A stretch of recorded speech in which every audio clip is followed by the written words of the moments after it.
অন্তর্বর্তী সরকারের প্রধান উপদেষ্টা ডক্টর মোহাম্মদ ইউনূস জাতিসংঘের সাধারণ পরিষদের অধিবেশনে যোগ দিতে 24শে সেপ্টেম্বর নিউ ইয়র্ক পৌঁছাবেন। প্রধান উপদেষ্টা হিসেবে দায়িত্ব নেওয়ার পর এটাই তার প্রথম বিদেশ সফর। এই সফরকে ঘিরে নিউ ইয়র্কের গত 16 বছরের দৃশ্যপট এবার বদলে যাচ্ছে। অন্তর্বর্তী সরকার প্রধানকে স্বাগত জানাতে প্রস্তুতি নিয়েছে বিএনপি, অপরদিকে বিক্ষোভের প্রস্তুতি নিচ্ছে আওয়ামী লীগ।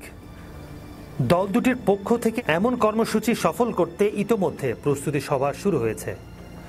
সূত্রে জানা গেছে বিমানবন্দরে প্রতিবাদ জানাবে আওয়ামী লীগ, পাশাপাশি অন্তর্বর্তী সরকারকে অসাংবিধানিক আখ্যা দিয়ে দেশের স্বাভাবিক রাজনীতি ফিরিয়ে আনার আহ্বান জানাবে। দলটির সভায় ঠিক এমনটি সিদ্ধান্ত হয়েছে।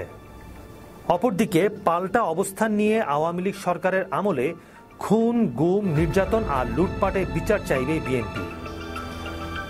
যুক্তরাষ্ট্র বিএনপি সূত্রে জানা গেছে মার্কিন প্রেসিডেন্ট জো বাইডেনের দেয়া সংবর্ধনা অনুষ্ঠানে যোগ দেবেন ডক্টর ইউনূস।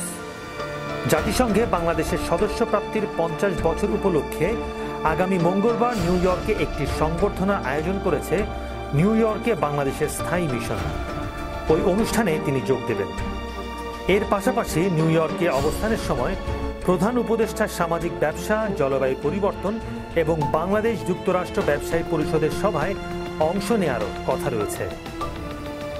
এতদিন রাষ্ট্রপ্রধান হিসেবে জাতিসংঘের শেখ হাসিনা আগমন উপলক্ষে স্বাগত মিছিল, মিটিং সহ বিভিন্ন আয়োজনে ব্যস্ত থাকত আওয়ামী লীগ। আর কালো পতাকা প্রদর্শন সহ বিক্ষোভ মিছিলের মাধ্যমে শেখ হাসিনার আগমনের প্রতিবাদ জানাত বিএনপি। ভাষণের দিনে জাতিসংঘের সামনে পক্ষে বিপক্ষে স্লোগানে নিজেদের শক্তির জানান দিত উভয় দল। তবে এবার এই আবহ একেবারেই পাল্টে গেছে। ডক্টর ইউনূসের আগমনের বিরুদ্ধে বিমানবন্দর সহ জাতিসংঘের সদর দপ্তরের সামনে বিক্ষোভ সহ বিভিন্ন কর্মসূচির কথা বলছে আওয়ামী লীগ যুক্তরাষ্ট্র শাখা। দলটির সাংগঠনিক সম্পাদক নুরুল আমিন বাবু সংবাদ মাধ্যমকে জানান, জাতিসংঘ ডক্টর ইউনূসের আগমন উপলক্ষে বিমানবন্দর থেকে শুরু করে ভাষণের দিন জাতিসংঘের সামনে তারা প্রতিবাদ ও বিক্ষোভ মিছিল করবেন।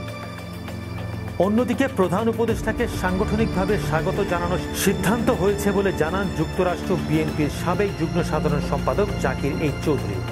তিনি জানান, শেখ হাসিনার আমলে খুন, গুম, নির্যাতনের বিচারের দাবিতে প্রধান উপদেষ্টার ভাষণের দিনে জাতিসংঘের সামনে বিএনপি অবস্থান নিয়ে আওয়ামী লীগ সরকারের আমলে খুন, গুম, নির্যাতন আর লুটপাটের বিচার চাইবে। এদিকে ডক্টর ইউনূসের সঙ্গে জাতিসংঘের বিভিন্ন সংস্থার প্রধান সৌজন্য সাক্ষাৎ করবেন। এছাড়া ডক্টর ইউনূসের সঙ্গে নেপালের প্রধানমন্ত্রী কপি শর্মা ওলি, বাহরাইনের ক্রাউন প্রিন্স হামাদ বিন ইসা আল খলিফা, নেদারল্যান্ডসের প্রধানমন্ত্রী ডিক শফ, মালদ্বীপের প্রেসিডেন্ট মোহাম্মদ মইজু, মার্কিন পররাষ্ট্রমন্ত্রী অ্যান্টনি ব্লিংকেন ও ইউরোপীয় কমিশনের প্রেসিডেন্ট উর্সুলা ফন ডার লিয়েনের সঙ্গে সৌজন্য সাক্ষাতের কথা রয়েছে। এছাড়া আয়োজক দেশ হিসেবে নিউ ইয়র্কে বিদেশে আমন্ত্রিত অতিথিদের জন্য সংবর্ধনা দেওয়ার রীতি রয়েছে মার্কিন প্রেসিডেন্টের। 25শে সেপ্টেম্বর তিনি অতিথিদের জন্য একটি সংবর্ধনা অনুষ্ঠানের আয়োজন করেছেন। সেখানে অংশ নেওয়ার কথা রয়েছে বাংলাদেশের অন্তর্বর্তী সরকার প্রধানের। সেই অনুষ্ঠানে বাইডেনের সঙ্গে দেখা করার পাশাপাশি কথা বলার সুযোগ হবে ডক্টর ইউনূসের। Sheikh Rayhan, channel RA news desk.